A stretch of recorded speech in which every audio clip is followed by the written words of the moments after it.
اللہ تعالیٰ نے نبی اکرم صلی اللہ تعالیٰ علیہ وسلم کو وہ عظیم المرتبت صحابہ کرام عطا فرمائے ہیں کہ کائنات ارضی میں اس سے زیادہ خوبصورت لوگ دوبارہ آ نہیں سکتے۔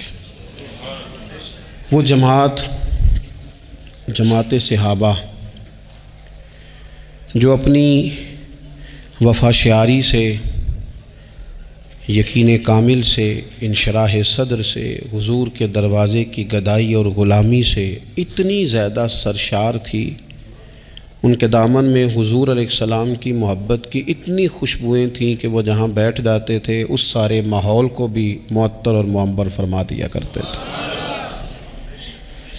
ایمان میں کسی کی تقلید نہیں ہوتی، تقلید تو مسائل فقہ میں ہوتی ہے۔ ہم اللہ تعالیٰ کو اس لیے نہیں مانتے کہ ہمیں امام اعظم نے کہا ہے، ہم رب کو اس لیے مانتے ہیں کہ اللہ وحدہ لا شریک ہے، مالک حقیقی ہے۔ نبی پاک علیہ السلام کو ماننے میں ہم کسی کے مقلد تو نہیں، رسول کریم سچے ہیں اور یہ سچ دنیا میں ہر روشنی سے زیادہ روشن ہے۔ ایمان میں تقلید نہیں ہوتی، عقائد میں تقلید نہیں ہوتی۔ تقلید تو ہوتی ہے مسائل میں کہ فلاں بزرگ کے اجتہاد پر، استنباط پر ہم زیادہ یقین رکھتے ہیں، زیادہ اعتماد کرتے ہیں، ان کے مقلد ہو جاتے ہیں۔ لیکن عجیب بات ہے نا کہ ایمان میں تقلید نہیں ہے، باوجود اس کے اللہ تعالیٰ نے کچھ لوگوں کے ایمان کو معیار ایمان قرار دیا ہے۔ فرمایا یہ ایمان معیار ہے، اس طرح کا ایمان پیدا کرو۔ یہ بالکل سورہ بقرہ دیکھیے، ارشاد فرمایا وَإِذَا قِيلَ لَهُمْ آمِنُوا، جب منافقین سے کہا جائے نا ایمان لاؤ، کس طرح؟ چونکہ منافق بھی دعویٰ کرتا ہے کہ میں مومن ہوں، ظاہری کلمہ پڑھتا ہے، نماز کا اہتمام کرتا ہے، بظاہر جہاد میں بھی چلے جاتے تھے، اگرچہ جا کے فتنہ ہی برپا کرتے تھے۔ مالک کریم نے کہا کہ جب ان منافقین، یہ منافقین کا ذکر ہو رہا ہے، یہ آیات، ان کا پس منظر یہ منافقین سے کلام ہے۔ وَإِذَا قِيلَ لَهُمْ آمِنُوا، جب منافقین سے کہا جائے ایمان لاؤ، كَمَا آمَنَ النَّاسِ، جیسے یہ دوسرے لوگ ایمان لائے۔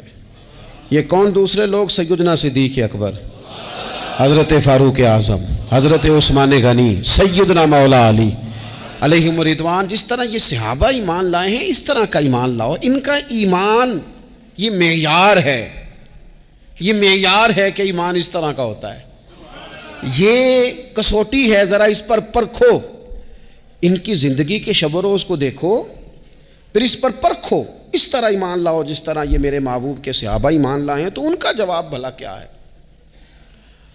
ان کا جواب بھلا کیا ہے؟ عقل کو تنقید سے فرصت نہیں۔ ان کا جواب کیا ہے؟ معاذ اللہ وہ جواب یہ دیتے ہیں، کہتے قالوا انؤمن کما آمن السفہاء، کیا ہم اس طرح ایمان لائیں جس طرح یہ بیوقوف ایمان لائے؟ ان کی نظر میں تو سارا مال قربان کر دینا معاذ اللہ بیوقوفی ہے۔ ان کی نظر میں تو چلتے کاروبار، جائیدادیں چھوڑ کے مکے سے مدینے چلے جانا یہ بیوقوفی ہے۔ ان کی نظر میں تو مال، اولاد، جان، ہر چیز قربان کر دینا حضور کے قدمین پر یہ بیوقوفی ہے کہ ان بیوقوفوں کی طرح ایمان لائیں۔ ہم تو سیانے لوگ ہیں، ہم تو سیانے ہیں، ہم تو ایمان لائیں گے، بس زبانی کلامی آئیں جائیں گے، بات بھی کریں گے، جس طرف کی ہوا ہوگی اس طرف کے ہو بھی جائیں گے۔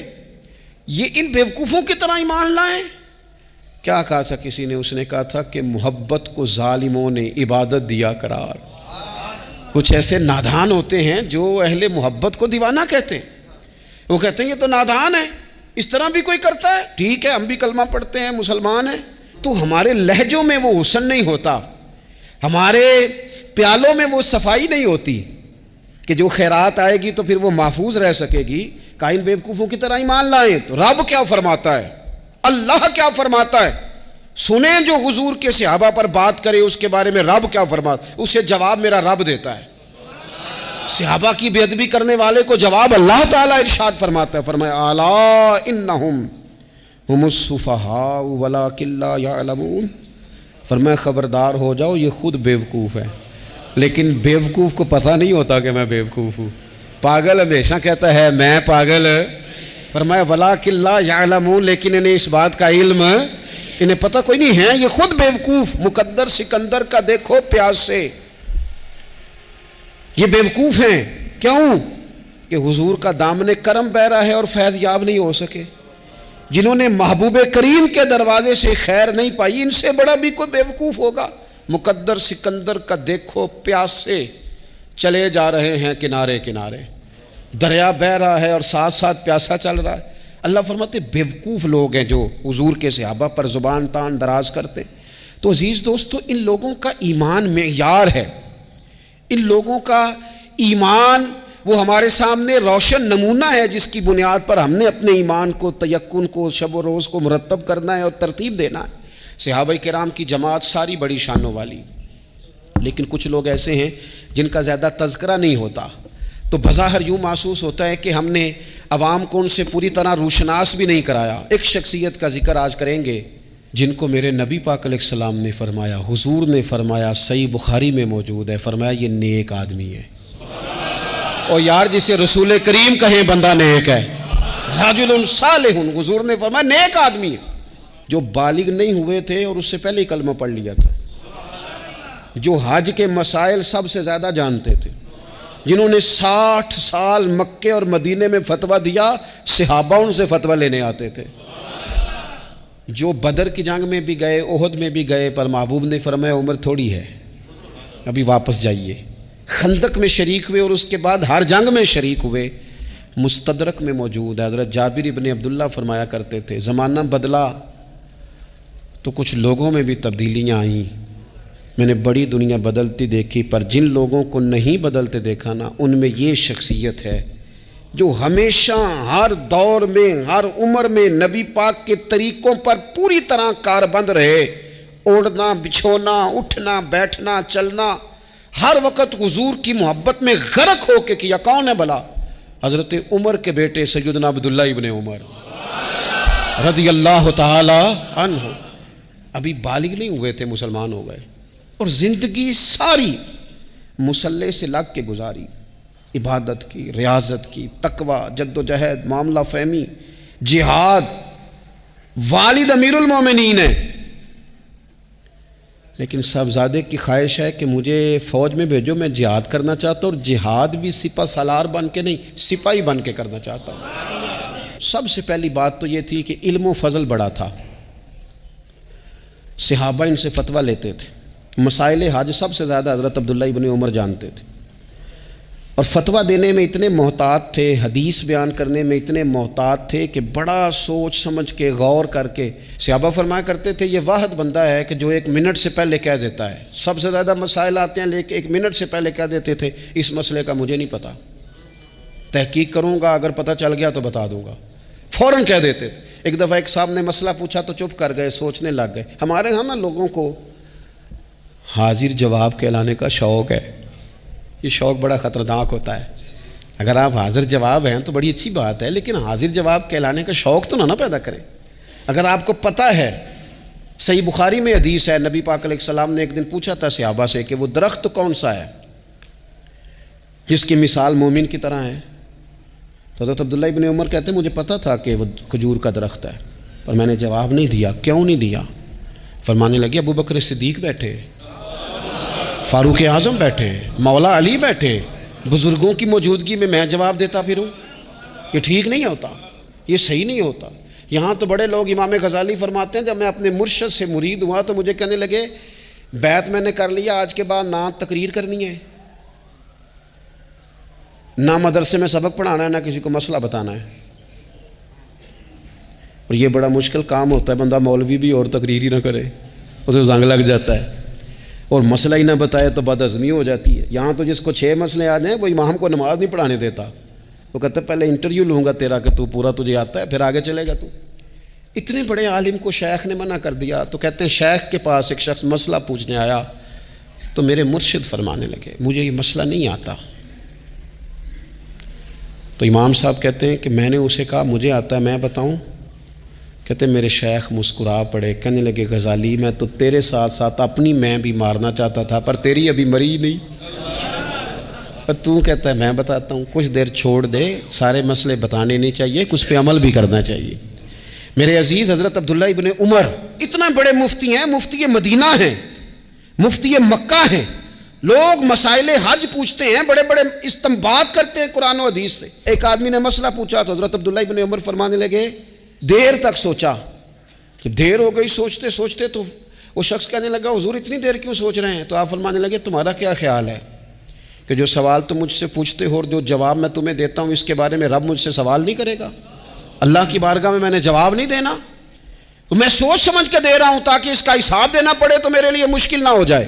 میرے عزیز، حضرت عبداللہ ابن عمر سے کسی نے سوال پوچھا تو سیدنا عبداللہ ابن عمر رضی اللہ تعالیٰ عنہ کہنے لگے مجھے نہیں آتا اس سوال کا جواب، اور جب کہا نا نہیں آتا تو فوراً کہنے لگے عبداللہ، خود اپنے آپ سے بات کرتے ہیں، کہتے ہیں عبداللہ رب تیرا بھلا کرے، اس بات پہ ہمیشہ ڈٹے رہنا، جو بات نہ آتی ہو وہ کبھی کہنا نہ، جس کا پتہ نہ ہو اسے کبھی کرنا، جب تک پوری تحقیق نہ ہو بلا وجہ ہوتا زنی نہ کرنا، بلا وجہ ہوتا زنی نہ کرنا۔ یہاں کا ہے ہمارے صوفیاء نے، یہاں کا علم و بس کریو یار، ایک کوئی حرف تینوں درکار، صحیح کر کے پہلے اچھی طرح کر کے پرکھ پھر بات کر۔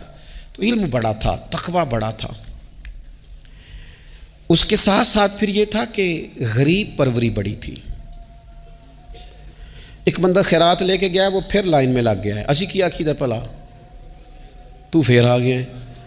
تو حضرت عبداللہ ابن عمر کو بندہ دوبارہ آتا نا تو کسی سے قرضہ لے کے کہتے یار اس کو بڑی ضرورت تھی تو دوبارہ آیا ہے نا، ایک دفعہ تم ذرا دے دو میں تمہیں دے دوں گا، اس کو دینا ہے۔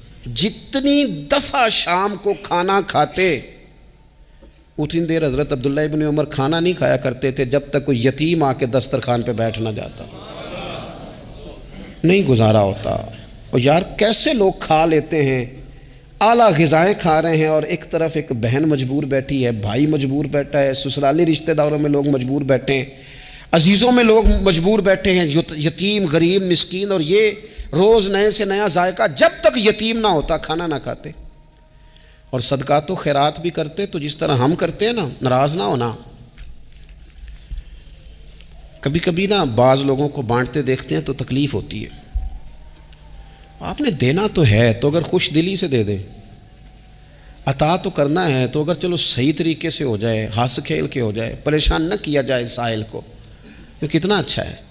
ان صوفیاء کا بھی ہم نے تذکرہ کتابوں میں پڑھا ہے جو کہا کرتے تھے اگر رب نے دروازے پہ کسی کو بھیجا ہے تو اس کا مطلب ہے اللہ راضی ہے، لیکن ہمارا لہجہ اتنا سخت ہوتا ہے۔ حضرت عبداللہ ابن عمر ایک اونٹنی پہ بیٹھے تھے، اونٹنی بڑی پیاری لگی، بڑی خوبصورت تھی، بڑی بہترین تھی، بڑی صاف ستھری تھی، تو 2-3 دفعہ اپنے غلام سے کہا یار بڑی پیاری ہے، بڑی خوبصورت ہے، دیکھو اس کا چلنے کا انداز کتنا نرالا ہے۔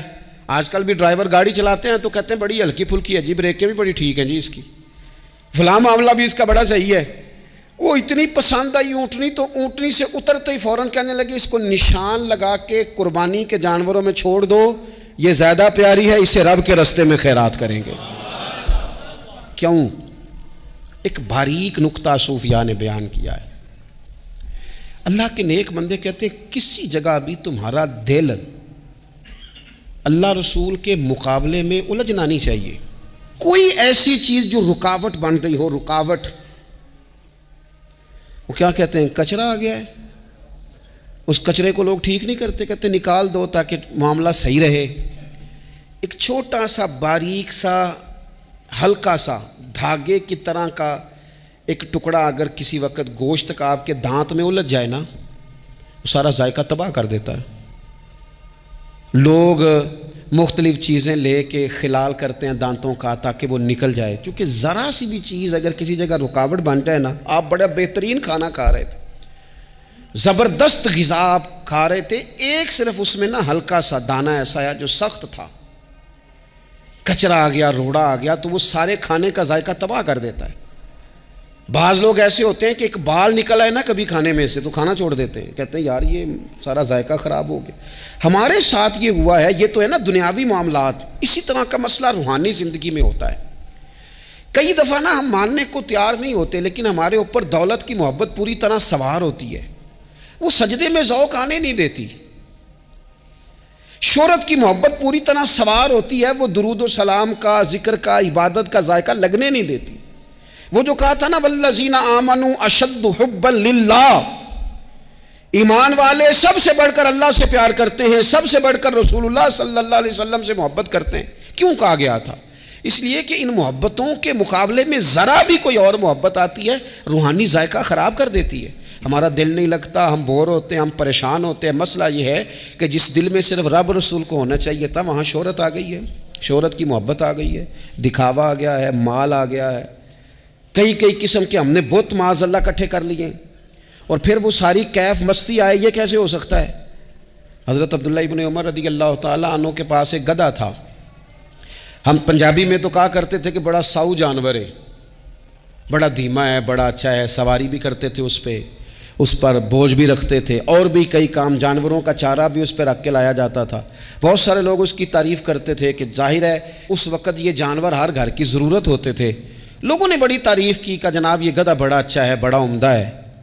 اب بعض چیزیں ایسی ہوتی ہیں جن سے دل لگ جاتا ہے۔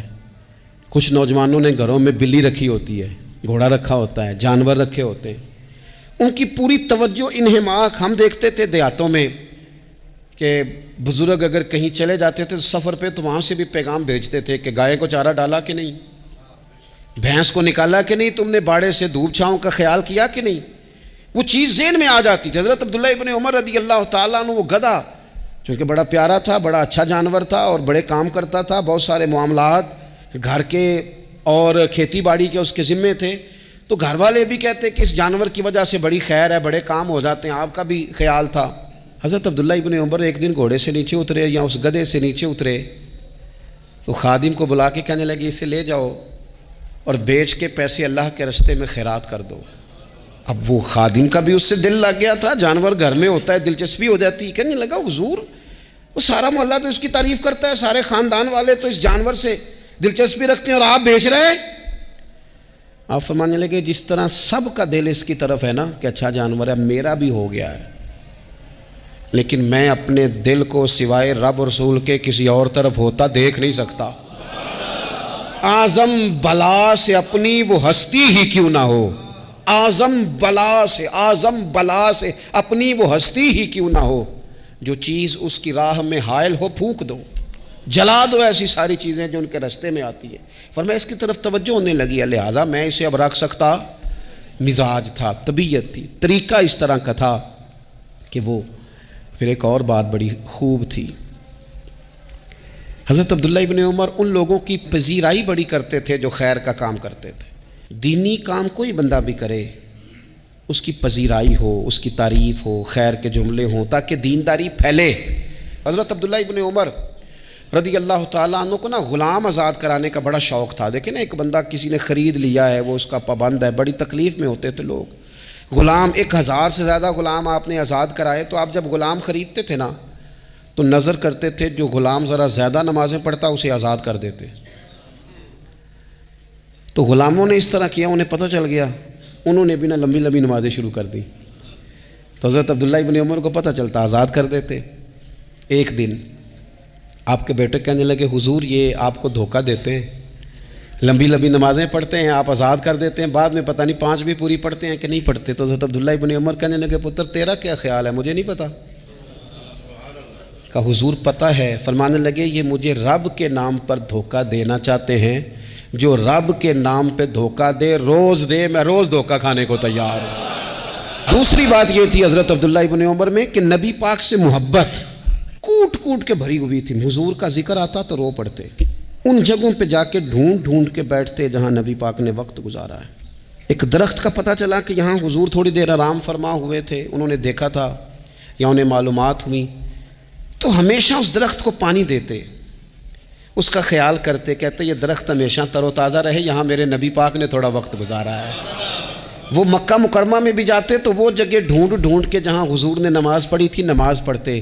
مسجد نبوی میں آتے تو جس ممبر پر حضور بیٹھ کے خطبہ دیتے تو اس پہ ہاتھ پھیر کے چہرے پہ ملتے، حضور کی قبر انور پر حاضری دیتے، السلام علیکہ یا رسول اللہ کہہ کے اس بارگاہ عالی مرتبت میں حاضری دیتے، حضرت صدیق اکبر کو سلام کرتے، حضرت عمر کو سلام کرتے، پیر سن ہو گئے ایک دفعہ چلتے چلتے، تو کسی نے کہا جس سے سب سے زیادہ پیار ہے نا اسے پکارو پیر ٹھیک ہو جائے گا، تو فوراً کہنے لگے یا محمد صلی اللہ علیہ. اور یہ امام بخاری نے لکھا ہے الادب المفرد میں، خود امام بخاری لکھتے ہیں کہ حضرت عبداللہ ابن عمر نے یا محمد کہا اور ان کا پیر سویا ہوا ٹھیک ہو گیا. یہ لوگ بڑی محبت کرنے والے. آپ فرمایا کرتے تھے شاید زندگی میں لوگوں نے کسی سے اتنا پیار کیا ہو جتنا نبی پاک علیہ السلام کے غلاموں نے مجھ سے کیا ہے. ہر وقت لوگ ان کے گرد رہتے، لوگ محبت کرتے. حجاج بن یوسف جب حکمران بنا نا تو بڑا ظالم تھا. اس کو یہ بات اچھی نہیں لگتی تھی کہ ہر وقت لوگ حضرت عبداللہ ابن عمر کے پیچھے گھومیں. بادشاہوں کا خیال ہوتا ہے نا بادشاہ ہم میں تو پروٹوکول کوئی اور لے کے جا رہا ہے. اس نے ایک دفعہ جمعہ پڑھاتے پڑھاتے معاذ اللہ حضرت عبداللہ بن زبیر رضی اللہ تعالیٰ عنہ کے خلاف کوئی بات کی. تو حضرت عبداللہ ابن عمر اگرچہ بڑے صلح جو تھے، صلح پسند تھے، لیکن اگر حق کی بات ہوتی اور اس طرح سے ہوتی کہ کوئی بڑی غلط بات کرتا تو پھر ٹوکنے میں بھی بڑی جرت کا مظاہرہ کرتے. ایک دفعہ اہل کوفہ نے آپ سے مسئلہ پوچھا نا، چونکہ آپ مفتی تھے، لوگ مسئلے پوچھتے تھے. انہوں نے پوچھا حضرت عبداللہ ابن عمر سے کہ مکھی اور مچھر کا خون لگ جائے تو اس کا کیا مسئلہ ہے، کپڑے ناپاک تو نہیں ہوتے؟ تو سوال کا جواب دینا چاہیے تھا نا، ہوتے ہیں کہ نہیں ہوتے. تو فرمانے لگے حسین ابن علی کا خون بہا کے اب مکھیوں کے خون کے مسئلے پوچھنے شروع کر دیے. اب تمہیں یہ والا خون نظر آنے لگا ہے؟ حضور کی اولاد پاک کو شہید کر کے اب ان مسئلوں میں آئے ہو؟ میں خیال نہیں آتا تمہارے دلوں میں گھٹن ہے حضور کی اولاد کے لیے اور دین کے مسئلے پوچھتے ہو. جاؤ پہلے کشادگی پیدا کرو، تیری نسل پاک میں ہے بچہ بچہ نور کا، تو ہے عین نور تیرا سب گھرانہ نور کا. پہلے کشادگی لاؤ حضور کی اولاد پاک کے لیے، پھر مسائل پوچھنا. حجاج بن یوسف نے کوئی بات کر دی، آپ نے ٹوک دیا، آپ نے ٹوک دیا. تو پھر حجاج نے سازش کی. اوہو، اللہ والوں کے خلاف جو سازشیں ہوتی ہیں بڑی گہری ہوتی ہیں، بڑی سخت ہوتی ہیں، بڑے جال بنے جاتے ہیں، بڑا حسد کیا جاتا ہے، بڑی تکلیف دی جاتی ہے. اللہ قرآن میں کہتے ہیں محبوب یہ لوگ تجھ سے حسد کرتے ہیں، حسد من عند انفسہم، ان کے دلوں میں تیرے لیے حسد ہے. حسد کرتے ہیں لوگ، دور تک نکل جاتے ہیں حاسدین. حجاج نے کیا کیا؟ اس نے ایک شخص سے کہا کہ زہر والا خنجر تیار کرو جو زہر میں بجھا ہوا ہو. اور چونکہ حج کے موقع پہ بڑا رش ہوتا ہے لہذا حج کے موقع پہ لے جانا. حضرت عبداللہ ابن عمر جب تمہارے پاس سے گزریں، بادشاہ میں ہوں، لوگ ان کے پیچھے ہیں، جب وہ تمہارے پاس سے گزریں تو ان کے پیر میں چبو دینا. جب لوگوں نے ایسے عالی مرتبت لوگوں کو نہیں بخشا، اتنے بڑے لوگ محفوظ نہیں رہے تو ہما چما کس کھاتے میں؟ آج کس بات کا شکوہ کرنا؟ حضرت عبداللہ ابن عمر اس کے پاس سے گزرے تو اس نے پیر میں چبو دیا خنجر. وہ زہر آپ کے جسم میں پھیلا. جب شدید بیمار ہوئے تو حجاج تیمارداری کرنے چلا گیا. یہ دیکھو دوستی قاتل سے بھی مقتول سے یارانہ بھی. خود چلا گیا اور جا کے کہنے لگا جی اگر مجھے پتہ چل جائے نا کہ آپ کو کس نے یہ زخم دیا ہے تو میں سخت انتقام لوں گا. تو حضرت عبداللہ ابن عمر نے بھی بڑا منطقی جواب دیا. فرمانے لگے مجھے اسی نے زخم دیا ہے جس نے حج کے موقع پر کسی کو خنجر لانے کا مشورہ دیا تھا، اسی نے مجھے زخم دیا ہے. گویا فرمانے لگے ظالم تو خود ہی یہ کام کرتا ہے اور خود ہی تو تیمارداریاں کرتا ہے. حضرت عبداللہ ابن عمر شہید ہو گئے. مکہ مکرمہ میں آپ کا مزار بنا دیا گیا. تقریباً 1500 کے لگ بھگ 1600 کے لگ بھگ آپ سے احادیث مروی ہیں. زندگی حسین گزاری، حضور کی خوشبوئیں ہر وقت آتی رہیں. حضرت عائشہ صدیقہ، حضرت حذیفہ، حضرت جابر بن عبداللہ، یہ تینوں جلیل القدر لوگ کہا کرتے تھے حضور کے بعد زمانے کی تبدیلی سے بڑے لوگ تبدیل ہوئے، لیکن جو لوگ حضور کے طریقوں پر پوری طرح قائم رہے ان میں بڑا نام حضرت عبداللہ ابن عمر کا ہے. بڑا نام. رات بھر عبادت کرتے اور دن کو ظہر سے عصر تک اللہ کی یاد میں مصروف رہتے. 3 باتیں اپنی زندگی میں سمجھیں. ایک تو جس بات کا پتہ نہیں ہے اس کو کبھی ڈسکس نہ کریں، یہ ہمیں حضرت عبداللہ ابن عمر کی زندگی نے بتایا. اور دوسری بات یہ ہے کہ کوشش کریں، سخاوت کرنی ہے اللہ کی رضا کے لیے، تو اس میں اللہ کی رضا ہی پیش نظر ہو. اور تیسری بات یہ جتنا ہو سکے اپنے آپ کو حضور کے دروازے کے قریب کریں، نبی پاک کے رستوں کا مسافر بنیں. جس طرح بھی حالات بڑے بڑے بدلتے ہیں لیکن اپنی جو اصل ہے نا اس اصل پر ہمیشہ قائم رہیں. اللہ مجھے اور آپ کو عمل کی توفیق عطا کرے.